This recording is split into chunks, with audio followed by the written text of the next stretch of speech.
Back in October, we recorded a live episode on the growing influence of Christian nationalism in American politics. It's a phenomenon that certainly hasn't faded with the dawn of the second Trump administration, and it's worth returning to this earlier conversation in which experts from our religion and public policy program, Michael Emerson, fellow and program director, and David Brockman, a non-resident scholar, explain what Christian nationalism is, what its proponents wish to accomplish, and what makes this iteration of the movement in American history different from what we've seen in the past. We're re-releasing this conversation for this week's episode of the podcast. One important point Michael and David make: Texas is in many ways the epicenter of the Christian nationalist movement, and something of a policy laboratory for legislation that blurs the line between church and state. Even legislation that doesn't pass, like a 2023 bill requiring public schools to place the Ten Commandments in each classroom, becomes a model for other states like Louisiana, which passed its own Ten Commandments bill last year. That law was recently struck down by a federal appeals court, but that did not stop Texas Governor Greg Abbott from ultimately signing the Texas version into law just last month. We'll certainly be exploring new federal and state policy developments in future episodes, so stay tuned. We're also publishing new research this week from David Brockman on Texas's new, quote, Bible-infused, close quote, curriculum, which we touch on in this episode. You can find the link to the report in the show notes. I'm David Satterfield, Director of Rice University's Baker Institute for Public Policy in Houston, Texas, and this is Baker Briefing. Michael, David, thank you all for joining us today, and I will start off the discussion. Earlier this year, the New York Times opinion columnist David French wrote that to understand what Christian nationalism is, you have to understand what it's not. So, David, I'll start with you. What is it, and what isn't it? Thank you all for being here, and thank you, Ambassador Satterfield, for inviting us here to talk about this important subject. David French makes a very important point. It's necessary to distinguish what Christian nationalism isn't from what it is. First off, I agree with French that it's essential not to conflate Christian activism with Christian nationalism. He's absolutely right about that. It's Christian nationalism, at least as I understand it, and as I use the term in my own research, is not Christian participation in politics. It's not a Christian applying her religious perspective and values to political issues, such as, let's say, Martin Luther King Jr. applying his understanding of the Bible to the civil rights movement.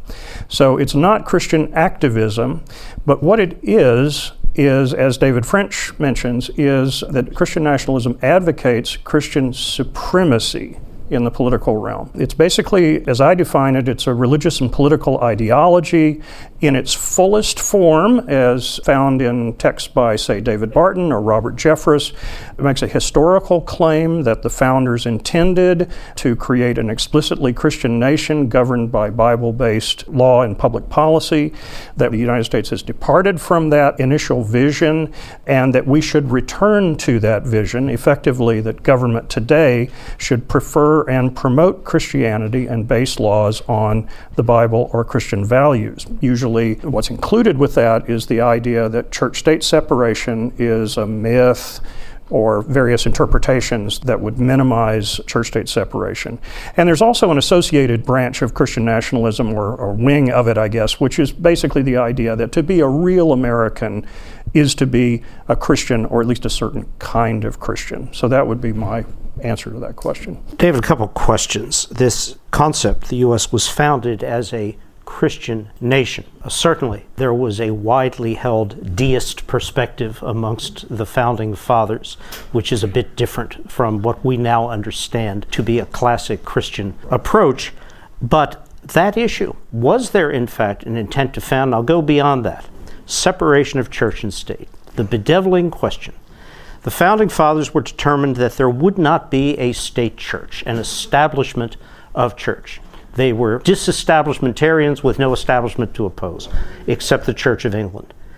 How did separation of church and state come to be understood as it has been traditionally in the U.S. from those various beginnings? Yeah, very good question. I would say that there was a definite, and I'm following here some political scientists whose work I use in my own teaching, Kenneth Walden, Allison Calvin Brown, argue that there was a strong Protestant Christian influence on the founders. That was one of several influences on the founders, including deism, including Enlightenment thought, including economic interests and motivations, and so on.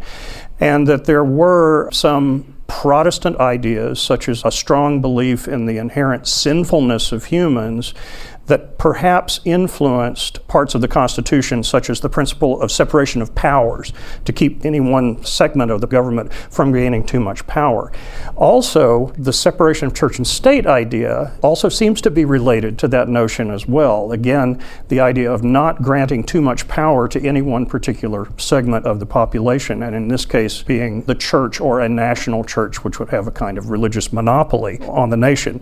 Historically, I think that there isn't really a very good case for saying that the founders intended for the United States to be an explicitly Christian nation for some of the reasons that you mentioned earlier, Ambassador. In fact, there's a lot of evidence to the contrary. No mention of God in the Constitution, let alone Jesus Christ. That was criticized by some conservative Christians at the time of the debate over the Constitution.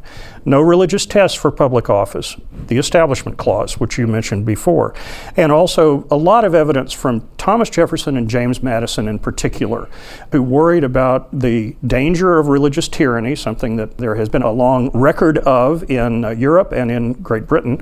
And also Madison in particular raised the possibility that an established church, or attempting to regulate the religious beliefs and practices of Americans, would be unenforceable because at that time, as today, basically the United States was a nation of religious minorities. So even Christianity itself is a collection of religious minorities with no particular sect constituting a majority of Americans. And so I think Madison's worry was prophetic at that time, because we're in a much more diverse country today than in 1787. And Michael, speaking of today, why is this phenomenon, this movement, gaining such ground now? We have been through religious revivals in the United States in cyclical fashion, quite dramatically so, millennialist revivals. What's different about this phenomenon? Why now? Yeah, well, politics, of course, is always in a contested field and in a context. And that context for Christian nationalists is they feel disempowered. Secularists are taking over the country. They took out the Bible and prayer from schools.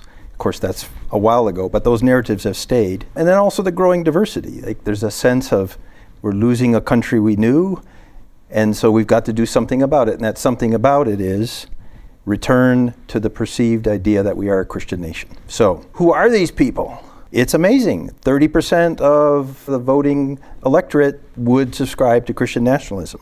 Let me give you how they measure that, by the way, in case you're interested. It's usually 5 questions.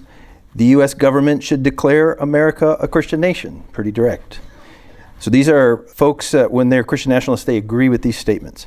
U.S. laws should be based on Christian values. If the U.S. moves away from Christian foundations, we'll lose our country. Being Christian is an important part of being truly American. And then the last question, God has called Christians to exercise dominion over all areas of American society. So about 30% of Americans are in agreement with that. In red states, 40%. No real difference by gender, but those with less than a college degree are more likely to support that than those with postgraduate degrees. 51% of all Republicans subscribe to Christian nationalism. The single most supportive group is white evangelical Christians. 66% subscribe to Christian nationalism. But interestingly, Hispanic Protestants, who just a couple of years ago only a minority would, this latest round of surveys, 55% of Hispanic Protestants said they support Christian nationalism. African Americans, the black community? Very little. Even in the evangelical movements within the church? Yeah, so what they find in the research is even if they agree with these statements, they have very different implications for how that gets interacted into politics. And we can talk about that later, but yes.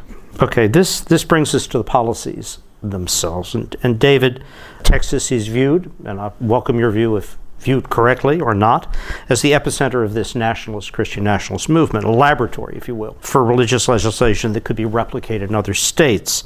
And you've written about all of this, including the legislation. What specific public policies are we talking about here? Right. I think that it is a fair point to call Texas a kind of laboratory for Christian nationalism, because Christian nationalism has been a force in particularly Texas GOP politics for several decades now, going back at least to the 1990s, probably earlier. And a number of the, as I mentioned in one of the reports that I've done for the Baker Institute, I try to show many of the top office holders and politicians in the state have expressed Christian nationalist sentiments or sing from the Christian nationalist hymn book. And there's a saying that what happens in Texas often happens around the rest of the country. It happens first here and then elsewhere. And I think that that's true. We've seen that in several cases. One is the Ten Commandments bill mentioned earlier. That was in 2023. Legislative session, passed in the Senate, failed in the House, didn't make it into law. There was another bill back in 2019 that was sponsored by Senator Brian Hughes that would have required Bible instruction in English classes. That also didn't pass at the time. These are explicitly Christian, or at least explicitly Bible kind of bills. But the other policies and legislation that I've looked at doesn't explicitly promote Christianity, but it does definitely weaken church-state separation, or arguably weaken church-state separation in ways that I think would be congenial to Christian nationalism. So those would include education policy. The very first report that I did for the Baker Institute back in 2016 was on the Christian nationalist influence on the Texas social studies curriculum, and actually that continues to this day. In the legislature, we've had the chaplains bill, which did become law, and that arguably undermines church-state separation by allowing schools to hire clergy, chaplains, religious chaplains, to serve as counselors with no criteria for credentialing and no prohibition on proselytizing. The voucher legislation, or ESA legislation, Education Savings Accounts legislation, that I'm sure you've all heard about, that weakens church-state separation insofar as taxpayers would be required to pay for religious instruction indirectly. So you've got that issue. And then there's the new proposed K through 5 reading and language arts curriculum, which we may talk about here as well, which has been called a Bible-infused curriculum, and I think that's a fair comment as well. So. And David, on that subject, you have reviewed the curriculum proposed, and it used to be the case that if you were attempting to publish a textbook for national use, you had to be able to sell it in Texas. The Texas market and constraints of that market for decades shaped what you read in California or Maine or Florida or anywhere else. That's still the case? It is. This new curriculum, or set of instructional materials, if you want to call it that, which has now been relabeled the Bluebonnet Learning Materials, I think it is. That's a new step in the curriculum development process. I'll talk about that in a moment. We still have in Texas the same procedures for textbook adoption and so forth that have been around for years now. So we still have the State Board of Education still develops and adopts curriculum standards, which then textbook publishers have to meet. They have to meet a certain percentage of the standards. The State Board of Education then adopts certain textbooks, and the ISDs then can choose from that list. This new curriculum is kind of groundbreaking in that the state of Texas has contracted with an outside developer to create an open source curriculum and instructional materials for grades kindergarten through 5. And then there's a financial incentive for ISDs to adopt that curriculum. So this is actually a curriculum developed especially for Texas. And that's the curriculum that I reviewed this past summer. And you use strong language, verges on Christian proselytization. Yeah, right. Mm-hmm. That's what I found. I was hoping that I wouldn't find something this inadequate, I guess, for Texas kids. I'll put it that way. For one thing, I found that there was far too much emphasis on Christianity and the Bible in this curriculum. Again, this is for public schools. schools, for public schools. And far too much emphasis on Christianity. There is very little coverage of Judaism and basically no coverage of rabbinic Judaism, that is, Judaism after the biblical period, in the Common Era. Only 3 brief references to Islam and no references to Hinduism or Buddhism, at least in the draft that I looked at over the summer. The curriculum developers worked in detailed lessons on biblical passages. So, for example, in kindergarten art appreciation unit, they work in a study of the biblical creation and flood stories at some length, and students are asked in one of the exercises after they've read through this material to respond with the order in which things were created. Okay, so this is an art appreciation lesson. In grade 5, there's a lesson about the Last Supper, about Leonardo's great fresco, The Last Supper, but it contains a lengthy quote from the Gospel of Matthew and much more than is warranted, in other words, for a grade 5 student to understand. I have to ask you, and I'm almost afraid to hear the answer back. Has the issue of how evolution, theory of evolution, is taught vice creationism factored into this phenomenon here in Texas? Oh, here in Texas, it has. That's not an area that I have done my research on, but the creationism, intelligent design debate has definitely been a factor in, especially in the science curriculum. Yeah. So, Michael, why has public education, I think we all can assume the answer, become the focal point of this phenomenon? Folks feel like what we'll call the life world is under attack. The life world is your family, your intimate relationships, children. So you find that Christian nationalists, we actually published a study on this, have more children and more grandchildren than anybody else in the United States. So they feel these issues a lot, and they're trying to make sure that they're learning Christian values in the school. So that's one reason. And they're pushing on that because they feel like the very opposite is being taught in some places. Then the second, of course, is that the way we structure public schools, that they're more at the local and state level as opposed to a national level. So you can have a lot of influence and have these debates, and you can have Texas having its own set of rules compared to what happens in New York. Right? So these are the 2 main reasons. And the political implications, particularly given the upcoming date of November 5 and our elections. Where do you see this going? Okay, so when you have a third of the electorate, it's huge, right? But I'm going to add on 3 more things. Christian nationalists are overwhelmingly churchgoers, and churchgoers are by far the most likely to vote. They're much more likely to vote than other Americans. So they have an outsized influence that way. These issues for Christian nationalist folks are viewed as at a cosmic level, like transcendent. It's like the apocalypse, okay? And in fact, when you ask questions about this, they're far more likely to say that we are in an apocalypse era and that this is life and death. It's not just politics. And then third, the way that nationalists go about constructing the nation, they have to define who's in and who's out, and what it means who's out. They're much more likely to be anti-black, anti-immigrant, anti-Muslim, and so on. So these implications all woven together are pretty powerful.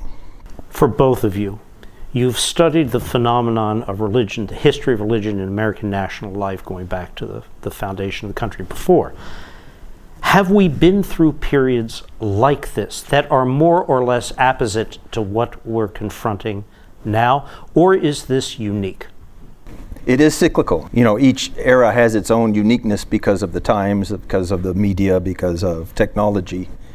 But you can go back in the 1800s and see times when basically the same arguments are happening. Yeah, that's right. I think that I would point to 2 in particular, and these are from a couple of historians, Stephen Green, and the other ones escaped me for the moment. Yeah, anyway, Stephen Green and another one who I can't remember now.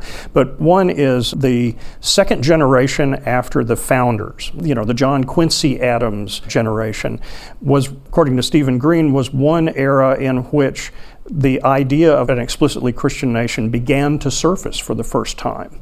And this had to do with a whole lot of political and cultural factors that were going on at the time, and also a religious reawakening that was going on during that time. So I think that's a precedent. Also, the Cold War period, in which there was a perceived need to contrast the United States with the atheist communist world, communist bloc. And it was during that period that we gained our under God in the Pledge of Allegiance, and the In God We Trust became the national motto during that time. So there was an insistence that we are a godly nation, a Protestant, Catholic, and Jewish nation, as opposed to the atheist communists. And I think that, in a sense, the rise of the religious right and the Christian right in particular since the late 1970s, early 1980s, all the way up to now, has been a basically movement in this direction. So what we're seeing now is a more extreme version of what we've had all along in American politics for the last half century, I guess. And is the traditional, at least last 30 or 40 years, of identification by those who identify themselves in this movement with the State of Israel still as strong a factor or a diminishing factor? It certainly seems to be. That's the impression that I'm getting, and it has to do with a lot of different motivations on the part of conservative Christians, including a perceived need to bring the second coming of Christ by favoring Israel, by fulfilling biblical prophecy, and so on. That seems very strong right now. And my recent work on the New Apostolic Reformation, which is kind of an extreme Christian nationalist movement, there is a lot of talk about Israel and strong support for Israel. A very good friend of mine from the diplomatic world made an observation many years ago about this phenomenon of identification with Israel, which is the Jews are stars of the first act of their drama. They have a minor role in the second act. They're nowhere to be found on the stage in the third. So, final question to both of you, and a big one. What is the role, and I don't use terms like appropriate, that's, I think, incorrect. What is the role of religion, Christianity, or indeed any other definable religious movement in American public life? So we live in a pluralistic state. You have every right in a democracy to bring yourself, your full self. So you should never have to check your religion at the door. What you should not do is to use your religion to push out other people. Otherwise, you're asking for something that you're denying other people. So the appropriate role of religion is to allow everybody to bring in their religion or their non-religion and bring it to the public table and have the discussion. I would second all of that Michael has said. I'd also want to add that religious groups are important stakeholders in the democracy, just like businesses or the education or the entertainment industry and so forth. They play a part in our system, and they deserve to have a voice. They need to have a voice in the system. It's also gratifying to see Michael's work on Christian participation in voting in particular. It's good when people are voting. That's a good thing. We need to applaud that, and we need to have more Americans voting. It's also inevitable, I think, that voters are going to bring their religious and non-religious beliefs to the voting booth. I do as well as a Christian myself. But again, I think we do live in a pluralistic society. That's something that all of us, religious and non-religious, need to recognize, and that we need to have respect for all religions and those who do not affiliate with any particular religion, which is a growing segment of the population. I'll actually make an observation, ask you for your thoughts. One last one. Have we ever seen a period in which a genuine movement exists like this? These beliefs are genuinely held, these identities are strongly advocated, but the hyper-instrumentalization of these beliefs, which are not new, they've appeared throughout our republic's history, the manipulation of incitement of playing upon these views by those who transparently have zero views religiously of any kind for partisan political gain. Is that also not new? That's a good question. I think that there is a new element to it, which is the rise of social media and the ability for politicians, like you're talking about here, to instrumentalize religious belief and have that broadcast widely, have it reach out to many more people than would have been possible for, let's say, a Huey Long or William Jennings Bryan, something like that. I think there's probably more of a danger of the instrumentalization of religion in politics today than there has been before because of these other factors, social factors. Yeah, and I would just echo that it isn't new, but there are new technologies to make it potentially more dangerous. Baker Briefing is brought to you by the Baker Institute for Public Policy, which provides meaningful, nonpartisan policy analysis on the most critical challenges facing the United States, Texas, and the world. This episode was produced by Karina Zamel and Gary Abobien. AV production was led by Kevin Young. Be sure to visit us at bakerinstitute.org to learn more. Thanks for listening.